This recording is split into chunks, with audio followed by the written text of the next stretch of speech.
5 लाख तुम डीटीएम के प्लान में कहोगे होते क्या है? क्या भाई 3-3 लाख रुपए महीना का एवरेज वाले तो आज भी खड़े हैं यहाँ पे, तो 5 लाख वाले नहीं आएंगे क्या? आराम से आएंगे, टेंशन लेने की कोई जरूरत नहीं है। तो लोगों की ये सोच बदलनी है। सबसे पहले वो सोच को बदलना कैसे है? बदल पाए आप, नहीं बदल पाए। अगर आपने बदल ली, एक गांव वाले ने, पुजारी है कोई एक मंदिर का, उसे ही मैच खिलवा रहा है, एक लूला, उसको उसने टीम में खिलवा दिया और जितवा दिया। उसकी सोच को उसने बनाया ना कि तू हमारे साथ खेल सकता है भाई। उसको इतना कॉन्फिडेंस लाया ना कि तेरी, अब लोगों में हमें ये कॉन्फिडेंस लाना पड़ेगा कि तेरा छठा आएगा, तेरी वैगनर आएगी, तो टेंशन लेने की जरूरत नहीं है। 3 महीने में 7वां आएगा तो आएगा। कोई दुनिया की ताकत नहीं है, पूरी प्लानिंग हो चुकी है, मतलब पिच बन चुकी है, रनवे बन चुका है, बस आपने शोरूम से गाड़ी उतार के उस रनवे पे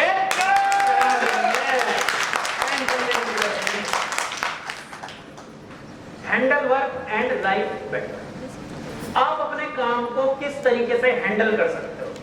ये LOA जो लिखा है लॉ ऑफ एवरेज। पूरी चीजें जितनी भी हैं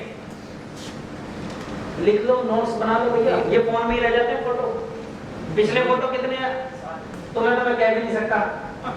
सारी ट्रेनिंग याद पड़ी है। इंजन भाई के जोरदार तालियां। इधर तो कुछ पूछा तो ना जा रहे भैया, ये बता रहा तुमने, वो बता रहा। पर भैया YouTube से नोट्स बना लेना, ज्यादा फायदा मेरा होगा। तो आप किस तरीके से, आपका काम लगातार बढ़ रहा है या नहीं बढ़ रहा?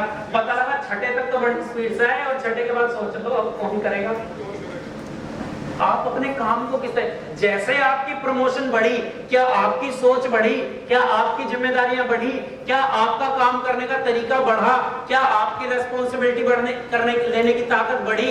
क्या आपके आइडियाज देने की, क्या आपकी डिसीजन पावर, क्या आपका लोगों को कन्विंस करना, मोटिवेट करना, कन्विंस, और उनको जितनी भी चीजें हैं उनको कराने की सारी, केवल लेवल ही तो नहीं बढ़ गया हमारा, बाकी एबिलिटी बढ़ी या नहीं बढ़ी? क्योंकि लेवल बढ़ने से तो क्या एंट्रियां तो बढ़ गई, लेकिन भैया तुम्हारे अंदर की काबिलियत अगर नहीं बढ़ी ना तो अगली एंट्रियां पूरी होने वाली। जितने लोगों के लेवल पे फुल स्टॉप लगता है वो कहते हैं मैंने छठा तो ऐसे कर दिया, तो भैया फिर ये तेरी भूल है कि तूने कर दिया। अगर तूने कर दिया तो भैया 4 से 5 महीने में 7वां क्यों नहीं आया? क्योंकि तूने किया था ना, तो 7वां भी तो तू ही करेगा मेरे भाई। देखो किसी को भी हर्ट करने की मेरी कोई फीलिंग नहीं है। मैं शुरुआत में बताना भूल गया, अब बता देता हूँ। मैं खुल के दिल से बातें करना चाहता हूँ, केवल आपको समझाने के लिए। किसी को अगर मेरी बात कोई बुरी लगे, कुछ लगे, तो उसके लिए भैया कान पकड़ के सॉरी, लेकिन मेरी इंटेंशन केवल लोगों को समझाने की है। जो आज तक नहीं किया, अगर आज से शुरू कर ले तो चीजें अगर बेहतर होंगी। अगर आपके घर पैसा आएगा, अगर लेवल फास्ट आएंगे तो आपको फायदा हुआ या नहीं? तो अगर मेरी बात बुरी भी लग जाए तो लगने दो।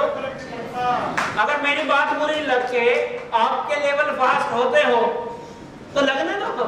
मेरे को तो मतलब है लेवल फास्ट होने। मेरे को तुम पसंद करो ना करो, लेकिन डीटीएम में एक बेहतर अचीवर बनो। मेरा मकसद ये है, वो किसी भी तरीके से हो। तो आपका बढ़ रहा है नहीं बढ़ रहा है, क्योंकि भैया फिर हो सकता है उस लैब में सीनियर को जरूरत थी और उसने तेरा छठा कराया और अपना 7वां 8वां 9वें की उसने प्लानिंग कर ली। क्योंकि अगर तेरे अंदर काबिलियत होगी थी, या तूने अपनी काबिलियत तीसरे से तू चौथे पे आया, काबिलियत तीसरे वाली रह गई, तो भैया 5वां नहीं आ सकता। और उसके बाद भी 5वां आ रहा है तो भैया फिर अपने अपलाइन की तरफ देख, वो करा रहा है। अगर आप हर लेवल के हिसाब से अपनी काबिलियत डेवलप कर लो तो कोई भी लेवल मुश्किल होगा। जब भी किसी का लेवल अटकाना, समझ जाना मेरे अंदर इससे पिछले वाले लेवल की काबिलियत है, अभी मैंने काबिलियत डेवलप और इसलिए मेरा अगला लेवल नहीं है। उसमें किसी और को दोष देने, ना टीम का कभी दोष होता लेवल रुकने में, ना अपलाइन का। हाँ, लेवल कराने में रोल हो सकता है, लेकिन रोकने में रोल नहीं हो सकता सर। अगर कहीं पे भी आपका गियर अटका है ना, तो उसकी वजह बस आप हो। वरना डीटीएम में सारे लेवल मैक्सिमम सर जैसे लेवल बढ़ते रहे उतने महीने का लेवल होता है। अगर आराम से किया जाए 6th लेवल 6 महीने में आराम से हो सकता है नहीं? सातवां लेवल 7 महीने में, छठे से 3 महीने का लेवल है मेरा, 3.5 महीने की एंट्री चेक कर लो, 4.5 महीने की एंट्री सब चेक कर लो। पर मैं बता रहा हूं अगर फिर भी अगर आप नॉर्मल हो, एक आप अपने हिसाब को बहुत आराम से लेके चल रहे हो, तो सर छठे से 7 महीने में हो सकता है आराम से। 8वां लेवल 8 महीने में हो सकता है या नहीं? हालांकि अभी 7वां हुआ है बुआ जी का, सर स्टेज से बता रहा हूँ 4 महीने में 8वां ना आए तो जो कहोगे वो हार जाऊंगा। प्लानिंग क्योंकि पहले दिन ही बैठते हो सर, 4 महीने में 8वां लेवल आएगा 7वें से, पूरी प्लानिंग। क्योंकि बेशक बुआ जी मेरी, बेशक इन्होंने मुझे गोदी में खिलाया, लेकिन अगर एक कदम ऐसे बोलूंगा ना तो सर ऐसे ही रखा जाता है, वो तिरछा नहीं हो सकता, तो लेवल कैसे नहीं आएगा? हर चीज की प्लानिंग पूछ के सर, जो मर्जी बोल तो नो तो है ही नहीं, जो बोल दिया ओके भाई, ओके भाई, ओके भाई, तो भैया फिर जैन साहब भी कहेंगे okay level, okay level, okay. कुछ लोग दिमाग लगा रहे हैं तो भैया लेवल तुम्हारे लेकर आ रहे हैं, क्योंकि ये जो मैं इनको दे रहा हूं ना नॉलेज, वो मेरी थोड़ी है, मैंने भी तो कहीं से ली है। ये बैठे और इन्होंने तो कौन सा कर दिया? 13वां लेवल कर दिया। तो मेरे हिसाब से 8वां लेवल कितने महीने में आता? 8 महीने में। लेकिन मैंने 13वें लेवल की सपोर्ट ले ली, तो वो 8वां लेवल आ रहा 4 महीने। 9th लेवल 8 से 9 महीने में आ सकता है, नहीं आ सकता है? आराम से आ सकता है। लेकिन अगर आप चेक करना आपका लेवल उतने महीने से ज्यादा बढ़ रहा है, तो भैया गलती आपकी है, अभी आपने उस लेवल की, लेवल आपके पास आ गया है लेकिन अभी आप उस लेवल के काबिल नहीं हो। चेक कर लेना कि हो सकता है आपका 6th लेवल आ गया, हो सकता है अभी तक आप ग्राफ के लिए, मल्टीपल ग्राफ के लिए, सुपर प्लान के लिए, फीचर के लिए अभी आपको देना ही नहीं आता। आप फॉलो अप के लिए ले जाओ अलग बात है, लेकिन भैया 6th लेवल पे आपको बोला जाता है मैच्योर हो गए, अब आपको काम के लिए किसी अपलाइन की जरूरत नहीं होनी चाहिए। आप मान सम्मान के लिए बुलाते हो या कोई आता है कोई सजेशन लेने के लिए बुलाते हो तो ओके भैया, लेकिन आपको ट्रेनिंग में आना है, सेमिनार करना है या लोगों के लेवल कराने, ये आपको लोगों को बताना चाहिए, ना कि हम ही आपको बता रहे हैं। इतनी मैच्योरिटी आनी चाहिए। तो ये सारी चीजें मैंने बताई, ये सारी चीजें होती हैं कि अगर ये सारी चीजें आप कर रहे हो तो उन लोगों को सक्सेस कम्युनिकेशन में उनके काम सब जगह होते हैं। आगे चले, ये सारे काम अगर आप करते हो, जो ये सारे काम करता है, for doing all of this powerfully and effectively, अगर ये वो बहुत ही ताकत से और बहुत ही इफेक्टिवली यानी कि प्रभावशाली तरीके से अगर ये सारे काम वो कर पाता है, तो उसको क्या कहते हैं? उसको कहते हैं पावरफुल कम्युनिकेटर। एक तो होता है कम्युनिकेटर कि उसने कुछ भी बोला, कुछ भी कभी भी कहीं भी बोलता है। एक होता है पावरफुल और इफेक्टिव कम्युनिकेटर, यानी कि वो जब भी जहां बोलता है उसका इफेक्ट आना तय है। वो जब भी जहां भी जो भी बोलता है, एक एक शब्द उसका नाप तोल के होता है, उसकी सारी चीजें एक एक जानबूझ के, वो कहां पे इमोशनल होगा, कहां पे आवाज को दबाएगा, कहां पे आवाज में जोश लाएगा, कहां पे वो ड्रेसअप में जाएगा, कहां पे अपने आप को गरीब शो करेगा, कहां पे अपने आप को अमीर शो करेगा, वो सारे टैलेंट उसके अंदर होते हैं भैया। उसको बोलते हैं पावरफुल कम्युनिकेटर। क्योंकि अगर आप कुछ ऐसे लोगों में गए जो आज भी थोड़े से फाइनेंशियली वीक है और वहां पे जाके आपने अपने आप को दिखा दिया कि मेरे तो ये है, मेरे तो ये है, ये है, ये है, तो भैया वो क्या सोचेगा, ये किसका काम है? पैसे वालों का। पैसे वालों का। यस। और अगर आप कहीं पे गए बढ़िया जगह जहां पे फाइनेंशियली स्ट्रांग लोग रहते हैं और आपने वहां पे दिखा दिया कि बाइक में भी 100 रुपए का तेल लगाया, आज शर्ट जो पहनी है 3 दिन से पहन रखी है, आपने पेन निकाला, वो निकला 2 रुपए वाला, है ना? या आप जो कपड़े पहन के गए कॉलर घिसे हुए थे, या आपका जो बैग है, बैग वो भी कम्युनिकेट करता भैया। जो आपका बैग है, बैग वो आपका लोकल है या गंदा हो रखा है या किसी और कंपनी का था, उस पे लोगो भी छपा हुआ है और आप उसे करोड़ों का बिजनेस दिखाने जा रहे हो, तो क्या हो सकता है उसको बिजनेस पसंद आए लेकिन बिजनेस पार्टनर पसंद ना। यस। तो भैया अपने आप को कम्युनिकेशन केवल मुंह से बोल के नहीं किया जाता। आज आपको बताऊंगा 3 तरीके से कम्युनिकेट होता है। जो हम बोलते हैं वो तो केवल 7% है। केवल हम जो बोल रहे हैं उसका इंपैक्ट 7% है। मनमोहन सिंह जी की स्पीच किस किसने सुनी है? प्रधानमंत्री थे भाई, किसी ने भी नहीं सुनी। कुछ लोग हाथ खड़ा कर रहे हैं, क्या आपको पता नहीं है कि ये सब बेकार है मामला? बहुत कम बोलते थे, बहुत नहीं बोलते तो थे, और उनके विचार ना मोदी जी से भी ज्यादा स्ट्रॉन्ग थे, दिमागदार थे। यानी कि वो कोई स्पीच देते थे तो ऐसे ही बैठ के केवल बोलना कहां से होता, मुंह से लिप्स हिलेंगे उनके, ना आंख हिलेगी ना गर्दन हिलेगी। आज जाके देख लेना, ना हाथ पैर हिलेंगे, कुछ नहीं, केवल अपनी स्पीच जैसे पढ़ के सुना दी। और एक दूसरे तरफ है मोदी जी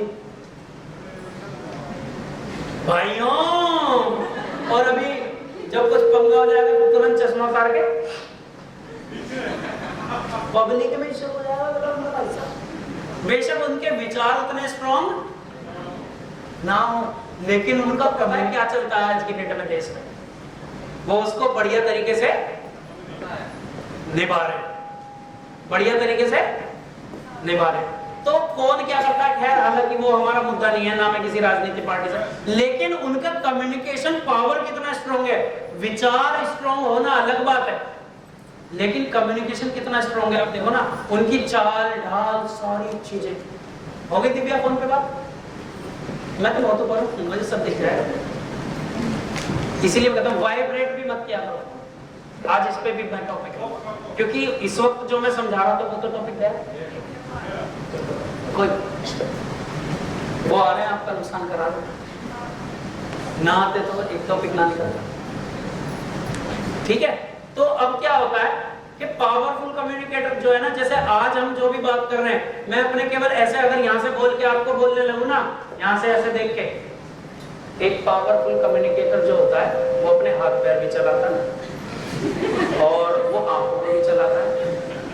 तो 5 से 7 मिनट में आधे से ज्यादा लोग तो सोते हुए दिख रहे हैं। तो अब मैं क्या कर रहा हूँ, यहाँ से वहां पे जा रहा हूँ, अपने हाथों को यूज कर रहा हूँ। जब मैं कह रहा हूँ कि मैं आपसे कई बार क्या करता हूँ कि पूछ रहा हूँ समझ आ रही है, तो आप बोलोगे हाँ, तो उससे क्या होती है, आपकी अटेंशन मिलती है, अटेंशन। और कोई इधर उधर होता है ना तो वो भी तुरंत ऐसे हो जाता है। अब मैंने टोका बेशक दिव्या को, तो और जितने भी लोग जो थे उन सब के काम के, यार अगर उस पे नजर है तो मेरे पे भी नजर हो सकती है, क्योंकि इसी स्टेज ऊंची क्यों बनाई जाती है, आप मुझे देखो इसलिए नहीं, मैं आपको देख रहा हूं इसलिए बनाई जाती है।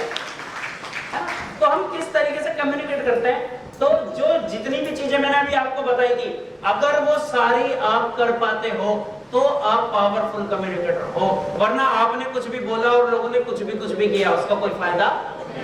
जितनी चीजें मैंने बताई, अगर लोगों को इन्फ्लुएंस करके, यानी कि आप जब भी कुछ भी कम्युनिकेट कर रहे हो तो उसकी 4 स्टेप होते हैं, वो चारों आज हम आगे आने वाले टाइम पे बात करेंगे। आगे चलें? yes.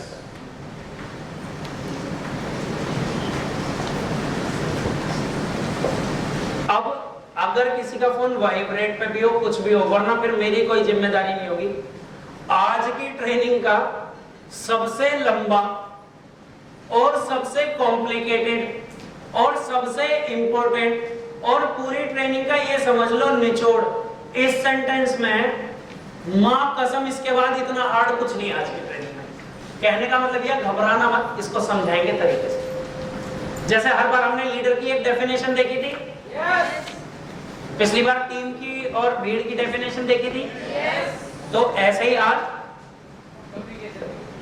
कम्युनिकेटर की, एक पावरफुल कम्युनिकेटर की डेफिनेशन। एक तो होता है नॉर्मल कम्युनिकेटर, एक होता है पावरफुल कम्युनिकेटर। तो क्या मैं आपको डेफिनेशन दूं? yes. तो इसको क्या बोलते हैं कि मैंने पहले ही आपसे पूछ लिया कि अगर आपको चाहिए तो दूं, वरना कोई जरूरत नहीं है। आपकी टेंशन फिर आई ना, तो अब मैं आपके सामने जो पेश कर रहा हूं ना, इसको ध्यान से, और आज की पूरी ट्रेनिंग का अगर आपने ये समझ लिया ना, ये तो ये समझ लो और कुछ समझने की जरूरत। जब तक किसी एक को भी ये समझ ना आए तो भैया हाथ उठा देना, जितना भी टाइम है हम इस पे लगाएंगे तसल्ली का। वो इसलिए लगाएंगे, अगर ये समझ आ गया तो आज का सेशन आपका सक्सेसफुल। चाहे अभी तक कुछ समझ आया हो या ना आया हो छोड़ दो, लेकिन ये समझ आना चाहिए। तो क्या आपको डेफिनेट